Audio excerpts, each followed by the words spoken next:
Assalamualaikum warahmatullahi wabarakatuh.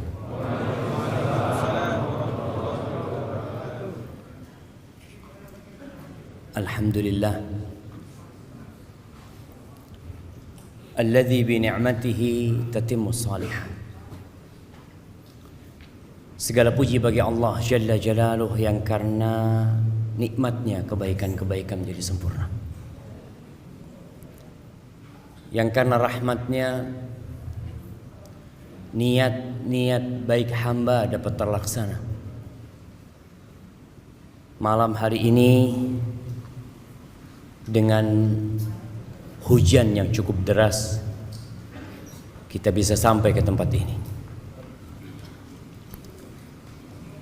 Tapi jangan sampai kita bangga dengan hasil dan perjuangan kita, agar letih dan lelah kita itu tidak hilang sia-sia gara-gara kita merasa telah berbuat baik.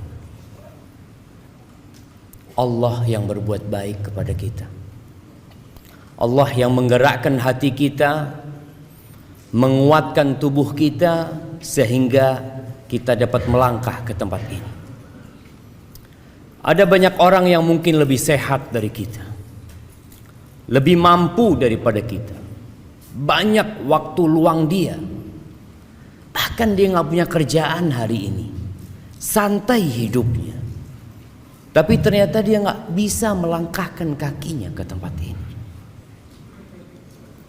Maka hendaklah kita memuja dan memuji Allah Jalla Jalaluh atas nikmat yang Dia berikan.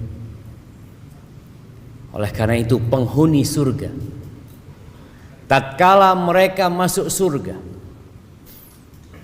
mereka tidak membanggakan perjuangan mereka, tapi mereka mengatakan alhamdulillahilladzi hadana lihada wa ma kunna linahtadiya laula an hadanallah. Segala puji bagi Allah Jalla Jalaluh yang telah memberikan hidayah kepada kami, yang kalau bukan karena hidayah Allah nggak mungkin kita bisa merasakan kenikmatan ini. Dan Allah Jalla Jalaluh berfirman, walaula fadlullahi alaikum wa rahmatuhu ma zaka minkum min ahadin abada. Andai kata bukan karena karunia Allah dan rahmatnya kepada kalian, tidak ada satupun manusia di antara kalian yang bersih. Ada. Allah menyampaikan ini agar kita dapat menjaga hati kita dan senantiasa memuji Allah Jalla Jalaluh. Dan kita bisa bayangkan bagaimana perjuangan Nabi kita Muhammad alaihi salatu wassalam. 13 tahun di kota Mekah dengan segala kesulitan yang harus dihadapi. 10 tahun di kota Madinah dengan peristiwa-peristiwa yang memilukan hati. Di akhir hayatnya beliau sholat sampai bengkak kaki. Ketika turun firman Allah, idza jaa nasrullahi wal fath wa ra'aitan nas yadkhuluna fi dinillahi afwaja. Apabila datang pertolongan Allah, datang kemenangan, orang-orang berbondong-bondong untuk masuk ke dalam agama Allah ini. Apa kata Allah kepada nabinya? Fasabbih bihamdi rabbik. Engkau bertasbihlah memuji Tuhan. Bayangkan.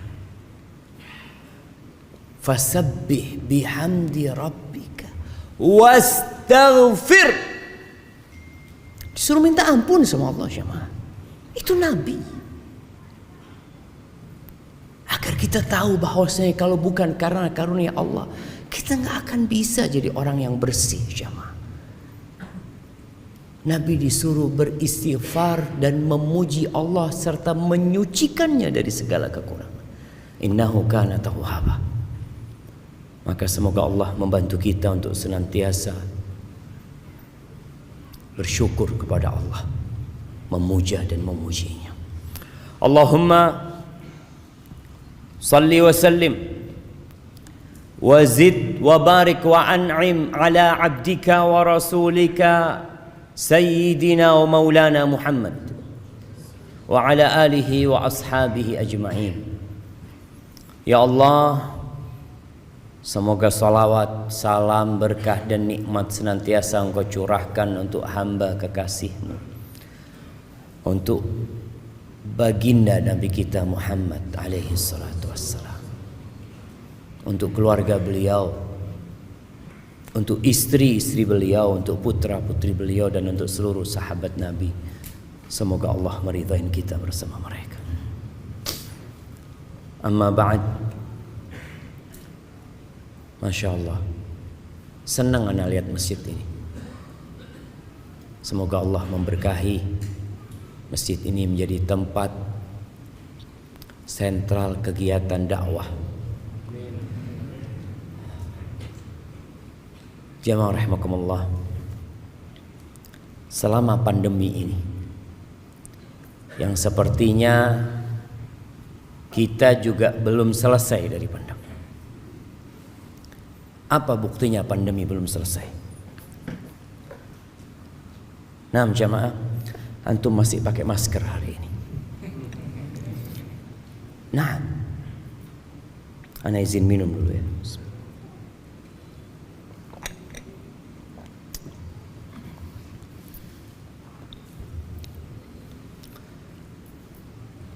Selama pandemi, di awal-awal ana sering mengikuti jumlah yang terpapar COVID, jumlah yang sembuh, dan jumlah yang mati. Terus ana lihat, padahal sebelumnya ana nggak peduli dengan berapa orang yang mati. Antum peduli dengan berapa penduduk Indonesia yang mati? Enggak ada. Yang cari tahu hari ini berapa ya yang mati di Jakarta. Tapi di masa pandemi ada data yang membuat sebagian orang jadi tahu. Dan ternyata sebagian yang pergi meninggalkan dunia ini keluarga kita. Orang-orang yang kita cintai. Dahulu COVID itu sepertinya jauh, tahu-tahu tetangga kita. Sebagian ada yang orang tuanya, anaknya, saudaranya. Dan ahibati fillah, ketika masa COVID itu sebagian saudara kita, sebagian kerabat kita keluar rumah dan tidak pernah balik ke rumah lagi. Langsung ke kuburan. Sampai kita melihat ada kejadian paksa membawa jenazah itu ke rumah. Udah mati nih orang, udah selesai urusannya dengan dunia, tapi keluarganya masih ingin ngurusin itu jenazahnya. Iya, dia ingin merawat jenazah tersebut dan mengantarkannya dengan layak. Tapi sebagian gak bisa. Ana punya sahabat juga berangkat. Sebelum dia meninggal, dia sempat telepon sama ana. Dia ngomong, Ustaz, kalau ana meninggal dunia, ana minta Ustaz yang nyolatin ana ya. Kata dia. Ana ngomong, insyaallah sembuh antum. Ternyata betul dia berangkat. Dibawa jenazahnya pakai ambulan, gak boleh turun dari ambulan. Kemudian kita mengantarkan jenazahnya, gak boleh kita mendekat dari kuburannya. Allahu Akbar, ada apa syama? Ahibati fillah, ada juga berita-berita yang menyedihkan. Anak-anak bermain-main di sungai Tahu-tahu dia nggak pernah keluar lagi dari sungai itu. Ada yang naik motor dan tidak pernah balik ke rumahnya. Dan ada orang-orang yang sampai hari ini jasadnya pun tidak ditemukan. Gak tahu ada di mana. Tapi yang jelas ada kehidupan setelah kehidupan ini. Itulah yang akan kita bicarakan. Tentang perjalanan setelah kita mati. Kita kemana jemaah? Yang kita dapat lihat dengan kasat mata, orang itu meninggalkan rumahnya. Dapat berapa lama, rumah itu ada tulisan. Apa tulisannya? Dijual. Iya, antum melihat. Rumah dijual. Kenapa? Udah mati orang. Udah jatuh kepada ahli waris. Dapat ya 4 bulan 10 hari, tahu-tahu ada undangan pernikahan. Siapa? Jandanya Fulan mau menikah. Fulan ini kemana? Benar-benar dilupakan jemaah. Hartanya dibagi, istrinya dinikahin sama orang. Dan sepertinya kita akan mengalami hal itu. Semuanya. Kalau kita mati kemudian selesai urusannya. Selesai mati jadi bangkai, selesai sudah. Maka kematian itu akan menjadi tempat peristirahatan. Akan menjadi tempat orang itu santai, selesai sudah urusannya dari beban dunia. Maka sebagian orang kepingin mati aku. Ketika dia sakit parah, dia berpikir ahsan mati. Bagaimana engkau tahu kematian itu lebih baik buat dirimu? Boleh jadi di tempat itu engkau lebih tersiksa. Maka Nabi SAW mengatakan, la yatamannayanna ahadukumul maut li dhurrin nazala bihi. Jangan ada yang berharap kematian gara-gara penyakit yang menimpanya. Karena kematian itu hadzimul ladzat, pemutus segala kelezatan. Antum ketika hidup masih bisa menambah 1 kalimat tasbih. 1 kalimat tasbih, subhanallah. Mungkin 2, subhanallah. Mungkin 3, subhanallah. Yang 1 tasbih itu bisa jadi lebih baik dari kota Jakarta. Wal baqiyatus salihatu khairun 'inda rabbika wa khairun amala. Itu lebih baik. Walau anna idza mitna turikna lakana al-mautu rahata kulli hayy. Ada seorang yang berpesan dalam bait-bait syairnya mengatakan, andai kata kalau kita mati itu kita dibiarin selesai udah, nggak diapa-apain, maka niscaya kematian itu adalah tempat istirahat buat setiap orang hidup. Walakinna idza mitna bu'itsna. Jadi masalah kita kalau mati, kita akan dibangkitkan kembali dan kita akan ditanyai tentang segala sesuatu. Segala sesuatu jemaah. Kita kadang-kadang dengar berita seorang public figure yang bunuh diri gara-gara dibully. Bunuh diri. Karena dia udah gak tahan menghadapi warganet dan netizen. Dia bunuh diri. Dia pikir dengan mati selesai. Beban hidupnya selesai. Kegalauan hidupnya, kepedihan jiwanya selesai. Kata siapa jemaah? Maka nanti pada saat dibagikan rapot, orang yang mendapatkan kitab dengan tangan kirinya, dari arah kirinya, apa kata dia?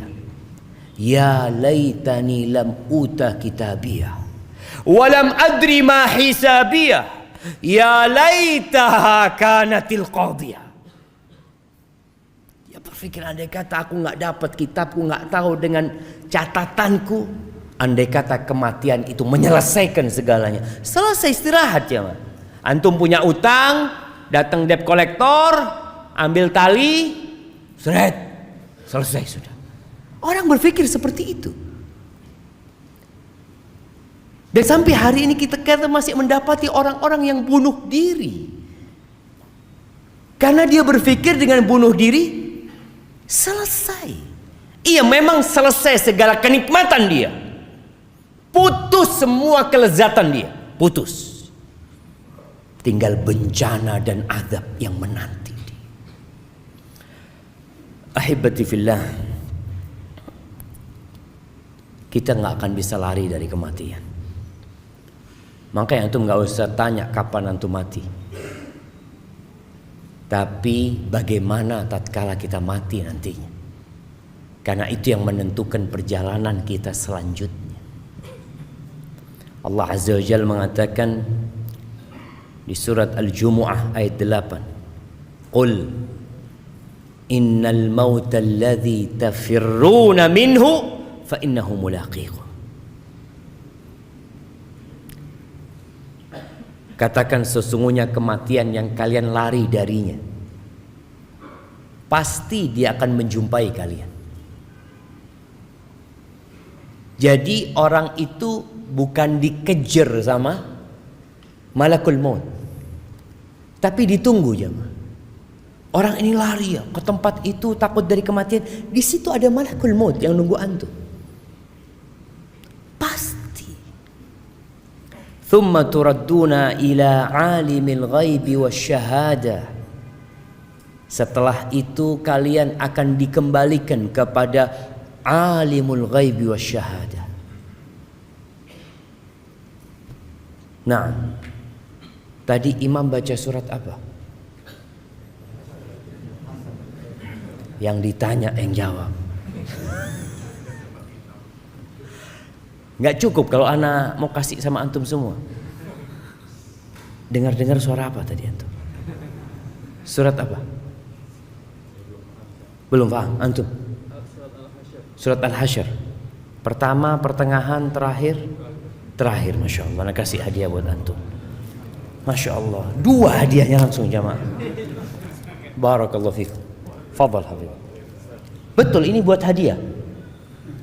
Kok dilihat sama antum? Soalnya panitia yang lihat kok besar banget hadiah. Nah, antum perlu baca tuh akhir surat Al-Hasyr. Antum perlu baca Al-Quran semuanya. Tapi ada ayat-ayat yang mengenalkan kita tentang Tuhan kita, yang kita nggak pernah berhenti memanggil namanya, agar panggilan kita itu berbobot ketika antum mengatakan ya Allah. Siapa Allah? Antum kenal sama Allah. Masya Allah. Ada apa anda?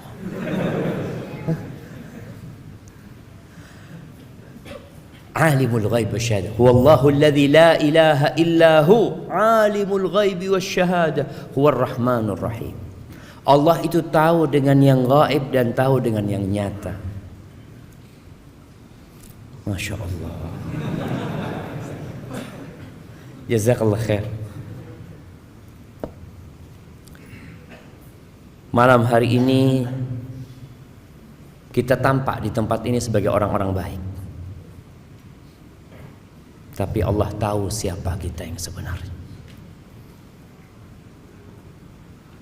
Kita bakal mendapatkan balasan dari setiap yang kita kerjakan. Kata Allah, fayunabbi'ukum bima kuntum ta'malun. Kelak Allah akan memberitahu kalian dengan apa yang kalian kerjakan. Ahibati fillah, bagaimana perjalanan setelah kematian? Kita tahu dengan yang namanya sakaratul maut. Wa ja'at sakratul mauti bil haqq. Kematian itu ada sekaratnya. sakitnya perpisahan ruh dengan jasad itu akan dirasakan oleh semua orang. Kalau orang diamputasi tangannya, dia akan merasakan sakit, makanya dibius dia kadangkala. Itu hanya perpisahan antara tangan dengan lengan. Bagaimana perpisahan antara ruh yang berada di tubuh kita, yang bertahun-tahun bersama kita, yang sudah menempel, yang gak ketahuan bagaimana nempelnya ruh ini, kemudian dicabut jemaah, itu sakit sekali jemaah. Sampai Nabi SAW, beliau adalah manusia yang paling dicintai Allah, mengatakan ketika beliau sakit parah sampai pingsan, bangun lagi, pingsan lagi, beliau mengatakan, ala inna lil mauti la sakarat. Kematian itu ada sekaratnya. Karena memang berpisah ruh itu dari jasad jamaah. Kalau Nabi merasakan begitu pedihnya, karena memang Allah melipatkan pahala buat nabinya, menyediakan pahala yang begitu besar untuk nabinya, bagaimana dengan kita jemaah? Jemaah rahimakumullah, ruh akan dibawa oleh para malaikat. Orang yang beriman akan didatangi oleh malaikat-malaikat bidul wujuh, yang wajahnya putih, indah wajah mereka. Mereka duduk di tempat yang dapat dipandang oleh mayit yang mau mati ini. Orang-orang di sekitarnya nggak tahu. Mereka membawa kain kafan dari surga. Kemudian setelah itu datang malaikat pencabut nyawa, memerintahkan kepada orang ini untuk keluar. Ruh ini untuk keluar. Apabila dia orang yang beriman, maka dia akan keluar dengan mudah. Keluar dengan mudah. Nabi SAW mencontohkan seperti keluarnya air dari mulut teko. Tapi itu sakit. Nabi SAW merasakan sakit. Adapun kalau orang itu orang fajir, maka ruhnya juga akan keluar, tapi dia nggak mau keluar. Ketika diperintahkan keluar, dia berusaha untuk berpegangan dengan jasadnya supaya dia nggak keluar, karena dia disuruh keluar menuju ke azab Allah Azza wa Jalla. Maka Nabi mencontohkan seperti kawat gerigi yang berada di kulit domba yang basah, kemudian dia ditarik sehingga urat-urat itu ikut ketarik. Maka Allah Azza wa Jalla mengatakan, walau tara, di surat Al-An'am ayat 93, walau tara idz zalimuna fi ghamaratil maut wal malaikatu basitu aydihim akhriju anfusakum al yawm tujzauna adzabal hun bima kuntum ta'malun. Andai kata kalian melihat ketika orang-orang zalim itu dalam perjalanan kematian, dia sudah dalam perpisahan dengan kehidupan ini, dan malaikat membentangkan tangannya mengatakan, keluarkan jiwa kalian. Keluarkan jiwa kalian. Keluar kemana? Keluar menuju azab Allah. Hari ini engkau akan mendapatkan azab yang menghinakan. Mungkinkah dia mau keluar jamaah? Sulit dia akan keluar. Tapi orang yang beriman, ketika disuruh keluar, keluar. Tapi tetap perpisahan itu sakit loh jemaah. Sakit. Maka kenapa Nabi SAW sering-sering mengatakan kepada para sahabat, aktsiru dzikra hadhimil ladzat. Banyak-banyaklah kalian mengingat, banyak-banyak mengingat. Kenapa kajian tentang kematian itu harus sering disampaikan? Karena kita lupa. Antum di sini mungkin ingat, iya, keluar rumah melihat ada siomay, oh zen siomay. Udah yang namanya mati lupa sudah. Kadang-kala baca bismillah enggak. Keluar rumah, bertemu dengan keluarga, sibuk dengan acara besok ada meeting ini itu, lupa dengan kematian. Sedangkan mati itu datang mendadak tanpa persiapan dari kita. Apalagi kita berada di zaman yang banyak mati mendadak. Bukan satu orang mati mendadak, satu pesawat mati mendadak. Kita baca berita tabrakan beruntun di tol. Kita baca berita sebuah bis mengangkut anak-anak rekreasi bersama orang tuanya jatuh ke jurang, mati.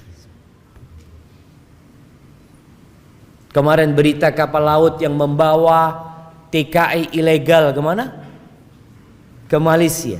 Antum bisa bayangin orang-orang yang naik itu. Mereka berpikir, saya mau kerja, insya Allah setahun bayar utang, setahun beli mobil, setahun dia sudah mikir karena dia tahu dengan gaji tiap bulan, ternyata dia nggak pernah muncul dari lautan itu.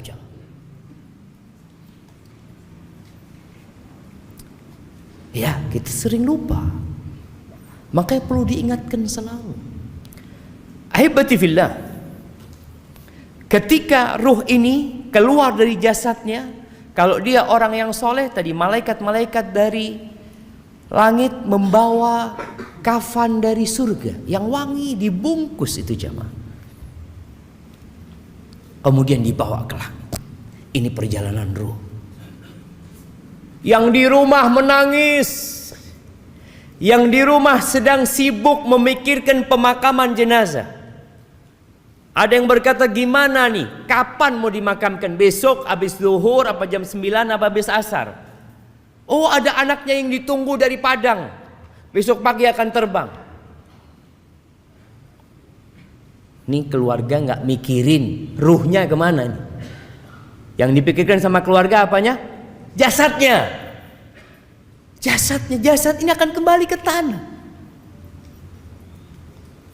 Kemudian malaikat membawa ruh itu menuju ke langit. Ini buat orang yang soleh. Hatta yantahu biha ila sama'id dunya, ke langit yang terendah. Fayastaftihuna lahu, kemudian mereka minta dibukakan izin untuk masuk. Fayuftah lahu, dibukakan. Fayushayyi'uhu min kulli sama'in muqarribuha, malaikat itu mengangkat ruh itu naik ke langit yang selanjutnya. Jadi dari setiap langit itu, malaikat-malaikat yang dekat itu mengantarkannya terus sampai ke langit yang ketujuh. Mereka mengatakan, ini siapa ini gitu loh, kok wangi orangnya. Disebutkan dengan namanya yang paling indah yang disebutkan di bumi. Ada orang-orang yang amalannya tiap hari diangkat jamaah.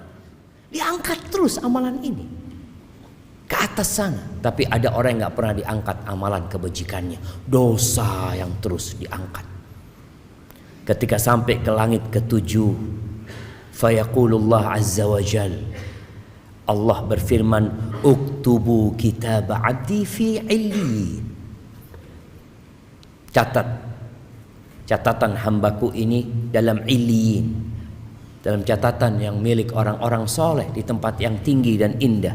Wa aiduhu ilal ard, kembalikan dia ke bumi. Setelah dari atas, jalan ke atas, dibalikin ke bumi. Fa inni minha khalaqtuhum wa fiha u'iduhum wa minha ukhrijuhum taratan ukhra.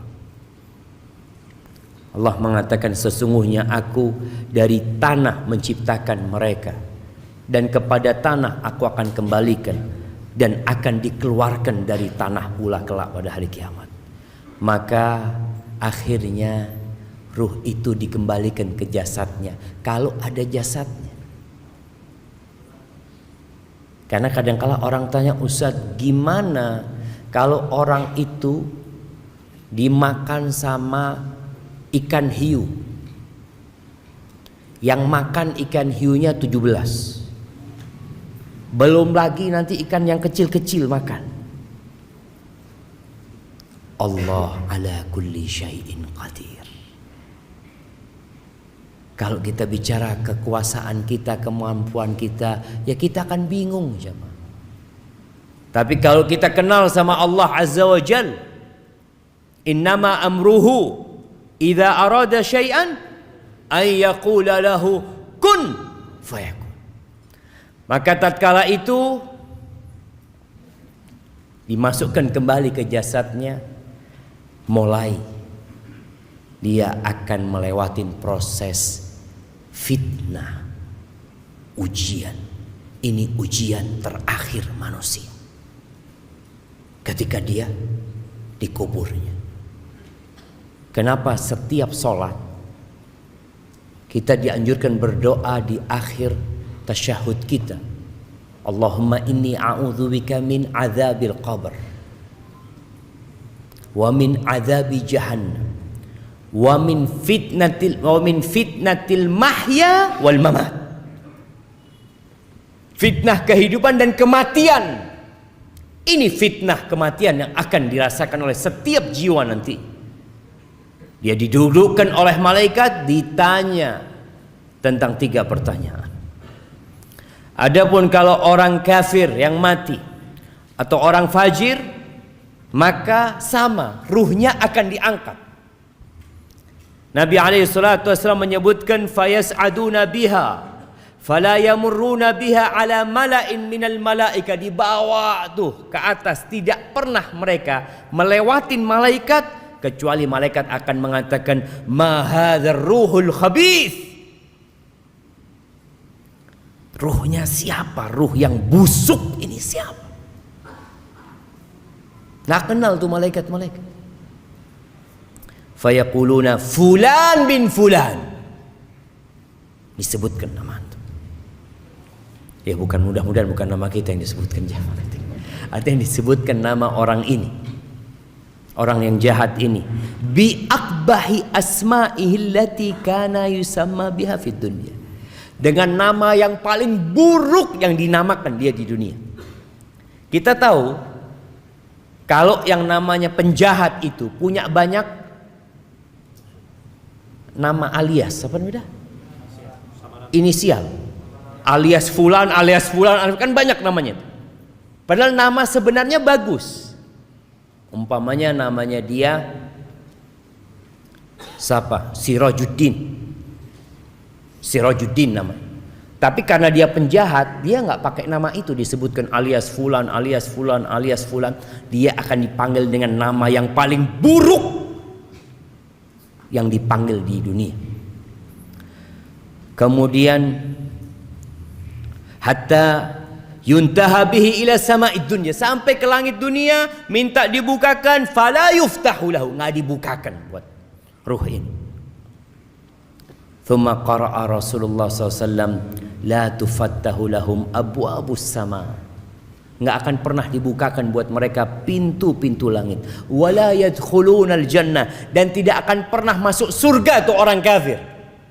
Masih ada orang-orang yang mengatakan mungkin di surga itu ada orang non muslim, ada orang kafir, fulan. Mungkin iya, orang Islam ada yang mengatakan itu. Kita katakan nggak ada orang kafir di surga. Emangnya ustadz yang punya kunci surga? Emangnya antum juga punya kunci surga, bisa masukkan terserah antum? Antum bisa memasukkan semau antum. Anda mau masukkan fulan. Yang punya surga itu Allah Azza wa Jal. Dan Allah katakan, wala yadkhulunal jannah. Mereka tidak akan pernah masuk surga, nggak bakalan masuk surga sampai onta itu masuk di semil khiyat, di lubangnya jarum. Nggak bakalan. Andai kata mereka datang dengan sepenuh bumi ini emas jemaah, mereka ingin menebus diri mereka. Innal ladzina kafaru wa matu wa hum kuffar falan yuqbala min ahadihim mil'ul ardi dhahaban. Itu orang-orang kafir yang mati dalam kondisi kafir.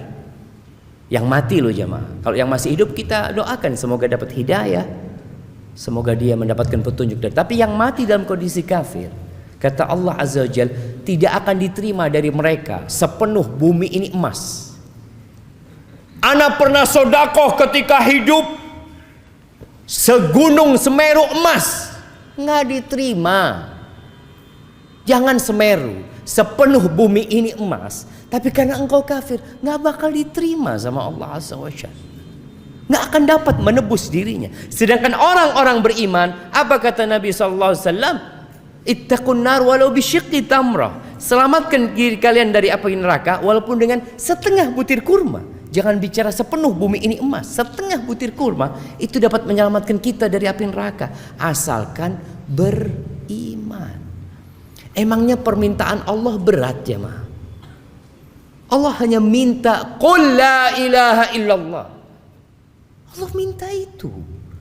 Nabi SAW ketika berdakwah keliling ke pasar-pasar di kota Mekah, ke tempat-tempat perkumpulan orang-orang Quraisy, ke tenda-tenda orang-orang yang sedang haji dari berbagai penjuru Jaziratul Arab. Apa yang Nabi pinta dari mereka? Kemudian beliau membaca firman Allah, "Wa man yusyrik billah faka'annama kharra minas sama fatakhtafu at-tayr." Barang siapa yang melakukan kesyirikan, menyekutukan Allah, maka dia seperti seorang yang jatuh dari langit, kemudian disambar oleh burung. Au tahwi bihi rih fi makanin sahik, atau dibawa oleh angin menuju tempat yang jauh sekali. Kemudian ruhnya dibalikin ke jasadnya lagi, maka dimulai pertanyaan oleh Munkar dan Nakir. Ahibati fillah, ketika ini bicara yang di dunia sekarang, yang sibuk dengan jasadnya, ruh ini sudah melakukan perjalanan, yang di rumah masih sibuk. Sibuk ngapain? Kuburannya belum digali, belum nemu kuburan, masih sibuk mencari tempat untuk memandikan jenazah. Padahal Nabi SAW bersabda, asri'u bil janazah. Dalam hadis riwayatkan Imam Bukhari dan Muslim, asri'u bil janazah. Cepat kalian ngurus jenazah itu, cepat. Udah selesai urusan di hadapan dunia, udah selesai gitu. Kalau nggak ada yang ditunggu lagi, cepat selesaikan.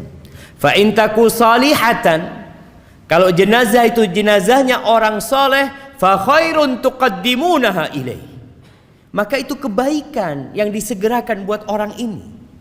Dia akan mendapatkan tempat yang indah nantinya di sana. Wa in taku siwa dzalik, tapi kalau ternyata dia orang yang bukan orang baik, maka fasyarrun tadaunahu an riqabikum, keburukan yang lebih cepat kalian taruh dari pundak kalian, selesaikan. Dan ternyata jenazah ini di alam yang berbeda. Tadi ruh itu hidup, yang mati itu jasadnya. Dalam hadis riwayat Imam Bukhari, Nabi SAW mengatakan, idza wudi'atil janazah, kalau jenazah itu diletakkan, fahtamalaha ar-rijal ala a'naqihim, lalu ditaruh sama lelaki-lelaki di atas pundak mereka. Ana pernah ngangkat jenazah jamaah di Matraman Raya. Matraman dalam ya. Ya kita waktu kuliah kan tahu dengan keutamaan ya membantu umat Islam, keutamaan mengantarkan jenazah ke kuburan. Anak ngangkat jenazah itu jamaah, nggak ada yang gantiin. Wah jalannya pelan-pelan. Astagfirullah. Ternyata katanya yang ngangkat itu udah dibayar. Jadi ketika kita gantikan dia alhamdulillah kata dia tinggal kita itu pulang. Allahu Akbar. Nabi SAW menyuruh kita menyegerakan jalannya, jangan pelan-pelan, cepat antarkan jenazah itu, selesai udah urusannya. Ada yang mengatakan pelan-pelan mau kemana pelan-pelan? Oke, pengantin jalannya pelan-pelan, ada orang sudah mati. Kata Nabi SAW, fa in kanat salihah, kalau yang kita bawa itu orang soleh, qalat, jenazah ini akan berkata, qaddimuni, segerakan aku. Yang di sini pelan-pelan ngangkatnya. Wa in kanat ghaira salihah, kalau ternyata jenazah itu bukan orang soleh, pantas antum pelan-pelan bawanya. Karena dia akan mengatakan, ya wailaha, aina tadhhabuna biha. Dia akan mengatakan, mau dibawa kemana aku ini? Mau dibawa kemana sama kalian? Karena ketika dicabut nyawanya, dia sudah diancam sama malaikat untuk menuju kepada azab Allah Azza wa Jalla. Sehingga tatkala dibawa, dia tahu bentar lagi akan digabungkan dengan ruhnya, dia akan merasakan azab. Yasma'u sautaha kullu syai' illa al-insan. Mendengar suaranya segala sesuatu kecuali manusia. Walau sami'al insan la sa'id. Kata Nabi SAW, kalau manusia mendengarkan pasti dia akan pingsan. Mendengarkan teriakan ruh ini. Ahibati fillah, udah ditaruh di kuburan. Kita lihat bagaimana anak yang soleh mensegerakan berangkatnya jenazah ayahnya. Ketika sampai kalau ditanya, ayo siapa yang mau turun? Ayo anaknya fulan turun. 3 orang turun. Diangkat tuh jenazah, ditaruh, kemudian dihadapkan ke kiblat. Lalu dikasih kayu, dikasih bambu atau apa, kemudian mulai tanah itu diambil untuk diuruk ini kuburan. Ada yang mengatakan anaknya tolong diinjak-injak, kuburan bapaknya suruh injak-injak. Nah, selesai urusan ayah, selesai dikuburkan. Nabi biasanya alaihi salatu wassalam berdiri mengatakan kepada para sahabatnya, istaghfiru li akhikum wasalullaha lahu tathbit fa innahu al-an yus'al. Mohonkan kepada Allah ampunan dan mohonkan kepada Allah supaya dikasih keteguhan dia sedang ditanya. Ahibati fillah, keluarganya akan pulang. Anaknya nangis berapa lama? Setengah jam? Bentar. Anak beberapa kali ngantarkan jenazah, tahu-tahu anaknya udah pulang duluan. Kenapa? Udah capek Ustaz, dari tadi malam gak tidur. Antum gak mikir ayahmu lagi ngapain di sana? Aduh, kan urusan ayah sendiri Ustaz. Wallahi sahih jamaah. Orang-orang akan meninggalkan kita. Kata Nabi SAW, ketika dia masuk di dalam kubur ini, ditinggal sama keluarganya. Di hadis Bara' bin Azib tadi, lanjutan hadis Bara' bin Azib yang diriwayatkan Imam Tirmidzi, fayatihi malakan, akan datang kepada orang ini 2 malaikat, syadidal intihar, yang keras galak malaikat ini. Dalam riwayat lain dikatakan azraqani aswadan, rupa malaikat ini blue black. Tahu blue black? Apa bahasa Indonesianya? Biru hitam. Ada orang hitam sampai biru ya, Pak.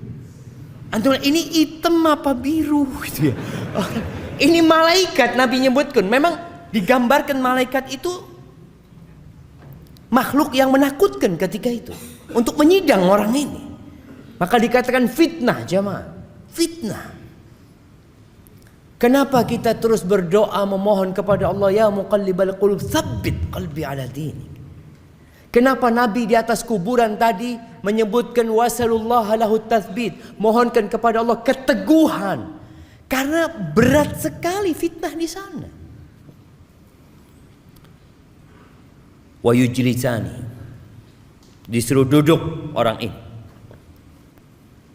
Gimana antum didudukkan sama makhluk yang menakutkan gitu ya? Fayaqulani lahu man rabbuk, ma dinuk, man nabiyuk. Maka akan ditanya 3 pertanyaan. Oh, pertanyaan itu gampang, Ustaz. Ahibati fillah, antum pernah melihat orang yang dibawa sama polisi dari rumahnya, kemudian ditutupi kepalanya, kemudian dinaikkan ke mobil, ditaruh di tempat yang gelap kulita, kemudian mulai diinterogasi orang ini. Siapa namamu? Apa? Nama. Tanya nama saya. Dia akan kebingungan. Ditanya sama polisi ini, dari mana engkau? Ini itu. Dia bingung, ada apa ini? Dia mau jawab, kadang-kadang lupa dengan jawaban-jawaban yang sebenarnya dia tahu jemaah. Masya Allah. Kita azan dulu. Nah, kita lanjut. Nah jemaah, kita lanjutkan dulu. Karena kalau kita mau sholat sekarang, kayaknya ada banyak yang harus terusir dari dalam sini. Nanti waktu sholat yang sebagian mungkin harus keluar ya. Yang tadi sholat di dalam tetap di dalam. Yang tadi sholat di luar keluar. Masa Ustaz? Astagfirullah. Baik ahibati fillah, 3 pertanyaan tadi tidak dijawab dengan hafalan. Kalau bicara hafalan, senok hogron hafal Quran. Ada orang-orang munafikun hafal Quran, tapi menjawab pertanyaan itu dengan keyakinan. Makanya kalau orang itu adalah orang yang beriman, bukan orang yang pura-pura beriman, bukan yang imannya karena ikut-ikutan, tapi imannya khalisan lillah, maka dia akan menjawab mengatakan Rabbi Allah wa dinil Islam wa Nabi Muhammad sallallahu alaihi wasallam. Kemudian akan ada yang menyeru dari langit mengatakan an sadaqa abdi, benar. Benar. Tapi kalau dia orang munafik, fajir, ketika ditanya man rabbuk, ma dinuk, man nabiyuk, dia mengatakan sami'tun nas yaqulun faqultu. Jawaban dia, bisa dia jawab Tuhannya Allah, bisa dia jawab Nabinya Muhammad SAW, bisa dia jawab Islam agamaku. Tapi apa kata dia? Aku mendengar orang mengatakan itu, aku pun mengatakan seperti itu. Orang mengatakan Nabinya Muhammad, ya aku katakan Muhammad. Tanya agamanya apa? Oh Islam. Islam, KTP-nya Islam dia. Tapi ternyata dia bukan orang yang benar-benar beriman, hanya pura-pura beriman. Maka akan ada yang menyeru dalil mengatakan an kadzaba abdi, bohong dia selama ini. Ahibati fillah, Ibnu Hibban dan Imam Tabrani meriwayatkan dari Abu Hurairah radhiyallahu anhu, dari Nabi alaihi salatu wassalam, beliau mengatakan walladzi nafsi biyadi, walladzi nafsi biyadih, demi yang jiwaku berada di tangannya, yakni demi Allah Azza wa Jalla, yang jiwa kita semua ada di tangan Allah. Innal mayyita la yasma'u khafqa ni'alikum hina tuwalluna anhu mudbirin. Sesungguhnya mayit itu mendengarkan suara sandal kalian ketika kalian pergi meninggalkannya. Kita lihat yang rame, tahu-tahu sepi, senyap. Fa in kana mu'minan, kalau dia orang yang beriman, kanatis shalah 'inda ra'sihi, maka salat akan berjaga di kepalanya. Dalam riwayat lain dikatakan bacaan Quran, karena orang salat biasanya baca Quran, akan ada di arah kepalanya. Jagain orang ini. Waz zakatu an yaminihi was shaum an yasarihi. Zakat di kanannya, puasa di kirinya. Salatnya benar orang ini, puasanya benar, zakatnya benar. Wa kullu fi'lil khairat minas sadaqah wassila wal ma'ruf wassila wal ma'ruf wal ihsan ila nas 'inda rijlih. Semua amal kebajikan lainnya yang seperti sedekah sunnah, silaturahim, berbuat amar ma'ruf nahi mungkar, berbuat baik kepada orang, itu akan berjaga-jaga di kakinya. Hari itu semua yang kita kerjakan jamaah akan kita rasakan. Hari ini enggak. Antum datang ke tempat ini capek, lelah, enggak dapat apa-apa loh. Pulang dapat apa antum? Ada pembagian fulus di luar sana? Enggak ada. Yang ada sandal hilang, Ustaz. Terjadi tuh kadang-kala sesuatu, aduh, anak udah niat kajian ikhlas lillahi ta'ala, itu kita datang melaksanakan ibadah. Antum sholat malam 1 jam, antum sholat pagi hari, apa gaji antum bertambah? Enggak. Yang ada ngantuk kadang-kala kita. Ini gara-gara sholat malam ini. Sholat malam disalahkan. Kita ibadah benar jemaah. Makanya orang kadang-kala heran lihat orang Islam berpuasa.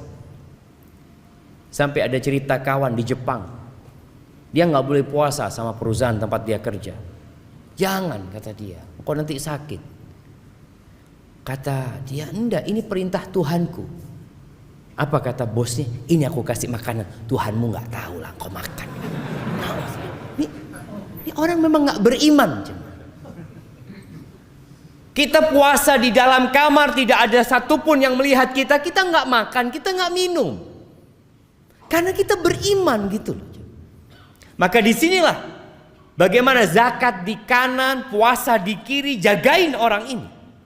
Keluarganya udah pulang, harta yang dia kumpulkan juga sudah dibagi mungkin. Tapi hanya amalan yang kata Nabi SAW akan menemani di kuburan. Dan Nabi sebutkan secara spesifik amalan ini ada di mana. Menjagain orang ini. Fayu'ta min qibali ra'sih. Didatangin dari arah kepalanya, mau diadab orang ini, mau disiksa. Apa kata salat? Ma qibali madkhal. Nggak bisa, dari arahku nggak ada cara masuk dari arahku. Salatnya lengkap ya ma. Tapi gimana dengan yang sholatnya cuma Jumatan doang? Ini orang sholatnya lengkap. Kata dia, nggak ada pintu masuk dari arah aku, nggak bisa. Wa yuta an yamini, dari kanan datang. Maka zakat mengatakan nggak ada. Orang ini selalu membayar zakat. Kata dia, nggak ada. Masuk dari tempatku nggak bisa. Dari yang lain mungkin bisa, tapi dari sini nggak bisa. Dia memang jaga di sana. Datang ke kanan, masya Allah. Puasanya belain orang ini. Ada sebagian orang yang rajin zakat tapi nggak puasa. Kita juga melihat ada orang yang puasa Ramadan tapi nggak sholat. Kalau waktu berbuka, masya Allah, buka bersama kita, insya Allah. Waktu sholat maghrib, aduh, anak pulang duluan. Ada orang nggak sholat ya man. Maka engkau akan lihat dari mana engkau akan disiksa. Kemudian datang dari arah kirinya, arah kakinya, semua amal soleh. perbuatan baik kepada manusia akan mengatakan ma qibali madkhal, nggak ada tempat masuk dari tempatku. Fayuqalahu ijlis, dia katakan duduk engkau sekarang. Udah, malaikat ini nggak bisa nyiksa orang ini. Lalu diperintahkan untuk duduk. Fayajlis, duduk. Ini di alam barzakh. Yang tadi kita bicarakan keluarganya ini mungkin anaknya sudah tidur, istrinya udah capek semua. Nih orang belum selesai urusan. Kemudian orang ini duduk. Qad muthilat lahu syamsu qabl danat lil ghurub. Digambarkan kepada orang ini di alam sana ada matahari yang sedang mau tenggelam. Apa kata Nabi SAW? Orang ini tanya lagi, akhbirna amma nas'aluk. Kita mau tanya sama engkau jawab pertanyaan kami. Apa kata orang ini? Da'ni hatta usalli. Tunggu dulu, aku mau sholat dulu, kata dia. Karena dia orang yang rajin sholat. Ketika lihat matahari mau tenggelam, dia tahu belum sholat, dia kata dia. Biarkan aku mau sholat dulu, mau sholat asar mungkin dia. Pikiran dia, ini orang kalau sudah cinta dengan sholat, dia tidak akan pernah berpikir meninggalkan sholat. Fayuqal innaka sataf'al, engkau akan sholat bentar lagi kata malaikat ini, tapi jawab dulu pertanyaan kami. Lalu orang ini mengatakan, wa amma tas'alunani, apa yang kalian hendak tanyakan? Pertanyaan yang pertama disebutkan dalam hadis ini, ara'aita hadzal rajul alladzi kana fikum, apa pendapatmu tentang orang ini? Apa kesaksianmu atas dia? Lalu orang itu tanya, siapa? Muhammad. Muhammad maksud. Dia langsung tahu siapa yang dimaksud sallallahu alaihi wasallam. Fayaqalu na'am, iya betul tentang Muhammad. Asyhadu annahu Rasulullah sallallahu alaihi wasallam. Tadi kita dengar azan. Kenapa kita dianjurkan untuk menjawab azan itu? Supaya yang bersaksi bukan hanya muadzinnya, antum juga bersaksi. Maka Nabi SAW mengajarkan agar kita tatkala mendengar muadzin mengatakan asyhadu anna Muhammad Rasulullah wa ana asyhad, dan aku juga bersaksi bahwa Muhammad adalah Rasulullah. Jangan dibiarkan lewat itu kesaksian jemaah.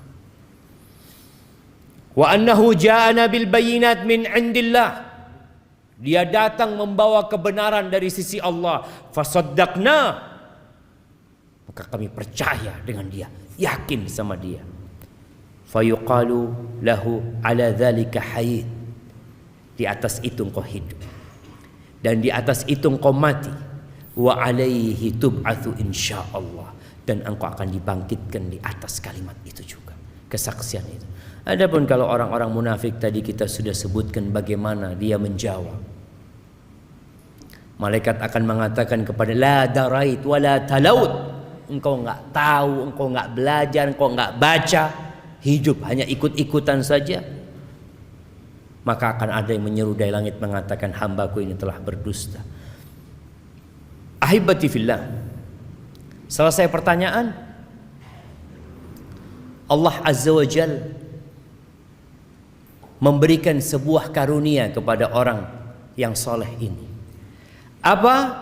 Ada yang menyeru dari langit mengatakan hambaku telah jujur benar, fa'afrishuhu minal jannah, kasih dia permadani dari surga. Kadangkala ada kuburan yang kita lihat becek. Musim hujan ini sampai pakai pompa air ngeluarkan air. Kadangkala kering dikit langsung dimasukkan itu jenazah, udah selesai sudah. Tapi kalau dia orang soleh, setelah pertanyaan selesai, hamparkan bagi dia permadani dari surga. Wa albisuhu minal jannah, berikan pakaian dari surga. Waftahu lahu baban ilal jannah, bukakan bagi dia pintu ke surga.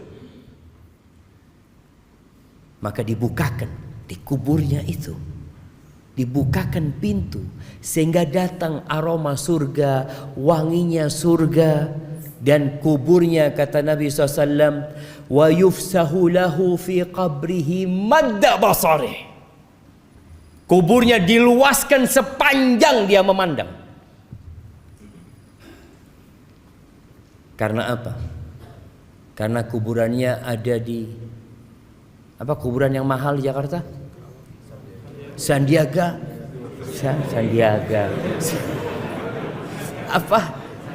Sandiago Hill. Karena di sana jadi luas lah, karena amalannya. Dalam kehidupan di dunia ini kita mendapatkan bagian kesenangan bukan karena amalan. Antum bisa lihat orang-orang yang selalu berada di saf pertama kadangkala hidupnya miskin, melarat. Tiap malam dia baca 1 juz, sulit ekonominya, bencana menimpa dia. Karena memang dunia ini darul amal, tempat untuk beramal, bukan untuk bersenang-senang di sini. Hisabnya nanti. Maka ini orang ketika sudah dikuburnya, walaupun menurut orang becek, kena air hujan ini dan itu, tapi karena amalan dia sejatinya telah dibentangkan kuburannya, dihamparkan permadani surga, dibukakan pintu surga.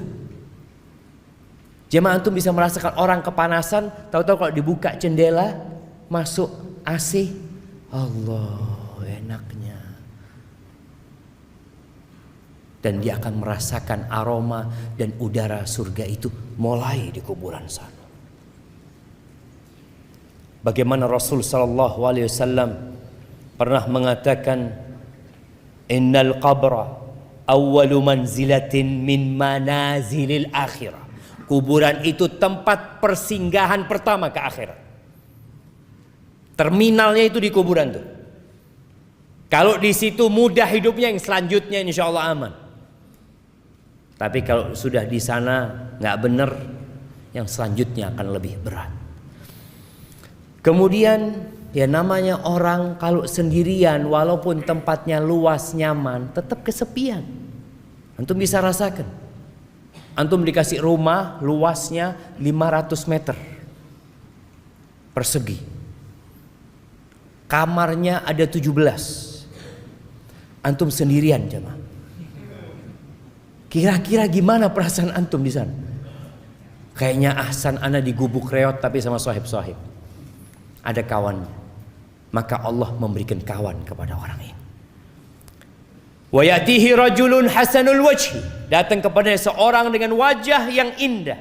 Hasanul thiyab, pakaiannya bagus, thayyibur ri, aromanya wangi. Lalu tiba-tiba orang ini mengatakan, absyir billadzi yusurruk. Bergembiralah engkau dengan yang menyenangkan hatimu. Hadza yaumuka alladzi kunta tu'adu. Ini hari yang engkau dikasih janji. Kita semua dikasih janji sama Allah, Allah akan kasih balasan sama kita. Allah tidak pernah ingkar janji. Dan itu hari pertama Allah menepati janjinya, akan adanya pahala yang sudah Allah jelaskan. Allah menepati janji di dunia dan menepati janji di akhirat. Tapi ini dalam kehidupan akhirat. Ini hari yang engkau telah dijanjikan. Akan adanya hari kebangkitan nantinya, dimulai dari sini. Kemudian orang ini tanya, ya Allah, mudah-mudahan kita yang mengatakan itu. Man anta? Kamu siapa ya? Gak kenal orangnya. Fawajhukal wajhul ladzi yaji'u bil khair. Wajahmu wajah orang yang membawa kebaikan, kata dia. Karena dia gak kenal kata orang ini, ana amaluka saleh. Aku amal solehmu. Fayaqul rabbi aqimis sa'ah. Maka orang ini akan mengatakan, wahai Rabbku, bangkitkan kiamat. Kenapa? Karena dia belum bisa masuk surga. Masih ada jendela, ada pintu yang dapat merasakan aromanya surga. Tapi belum bisa dia masuk surga sampai kiamat nantinya. Kemudian dia mengatakan, ya Allah, bangkitkan kiamat agar aku bisa kembali ke keluargaku dan hartaku. Maka dikatakan, uskut, belum waktunya, sudah engkau di sini dulu. Disuruh istirahat, dia merasakan kenikmatan di dalam kuburan tersebut. Kalaupun orang-orang kafir, ya, dia akan dimulai disiksa di sana. Dalam hadis riwayat Abu Dawud, Nabi SAW menyebutkan orang ini akan didatengin orang tadi, akan dibukakan pintu ke neraka, akan dikasih hamparan permadani dari neraka. Dia akan mencium aromanya neraka, busuknya neraka. Kemudian datang orang yang wajahnya buruk, jelek, busuk, lalu mengatakan, abshir billadzi yasu'uk, bergembiralah engkau dengan yang menyulitkanmu, yang buruk buat hidupmu. Ini hari yang engkau dijanjikan. Lalu apa kata orang ini? Engkau juga semoga dapat keburukan. Orang kan kalau dikasih berita buruk marah dia cuma. Maka mayit ini juga marah. Man anta? Siapa engkau? Wajahmu wajah yang membawa keburukan, aromamu buruk. Kata orang ini, ana amalukal khabith. Aku amal burukmu. Kau nggak kenal sama aku? Aku amal burukmu.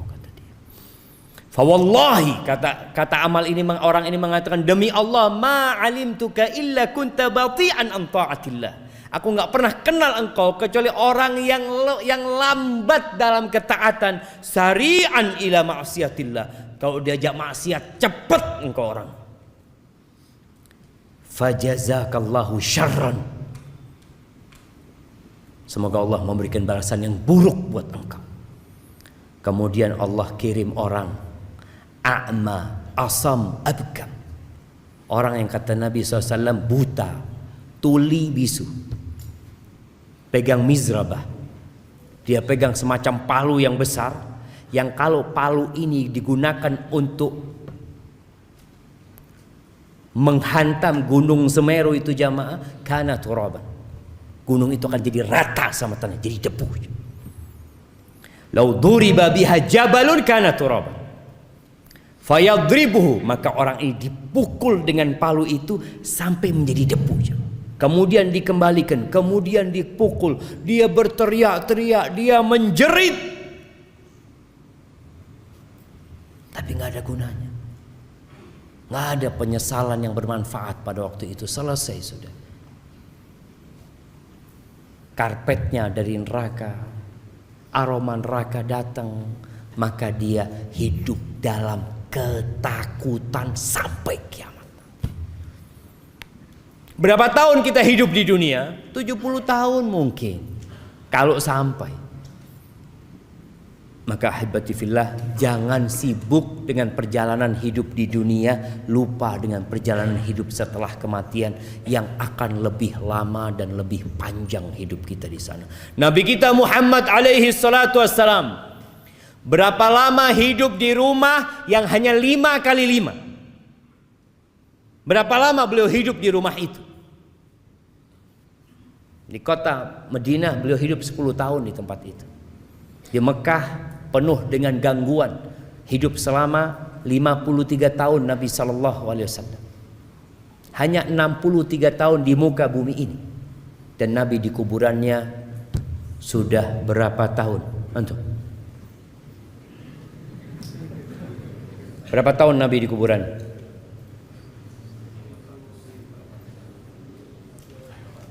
Seribu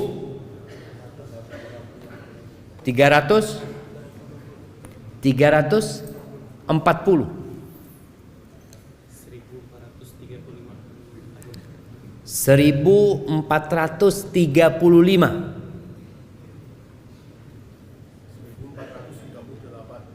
1438. Kapan Nabi mati?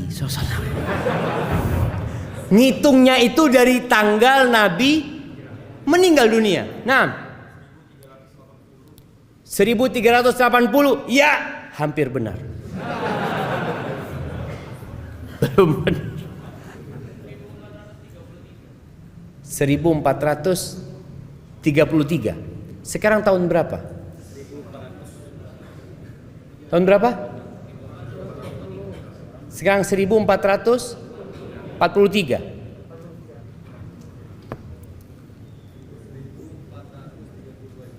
1432 jemaah. Nabi meninggal tahun 11 Hijriah. 1443 dikurangin 11 berapa? 32. Bener, nggak nyontek kan tuh? Kasihkan ke belakang. Oh, Masya Allah. Barakallahu fikum. Beliau sudah hidup di kuburannya 1432 tahun. Mana yang seharusnya kita pikirkan? Perjalanan yang mana? Ketika antum tahu mau melakukan perjalanan 2 hari, antum akan bawa bekal buat 2 hari itu. Kemudian dikatakan insya Allah 2 hari di sini, 2 tahun di sana. Mana yang antum akan pikirkan? Yang 2 hari ya secukupnya lah. Ana harus simpen untuk yang 2 tahun di sana. Barakallahu fikum. Udah selesai. Baik, ahibati fillah, itu yang dapat ana sampaikan. Mungkin masih panjang perjalanan setelah kematian itu. Mudah-mudahan suatu saat kita bisa lanjutkan.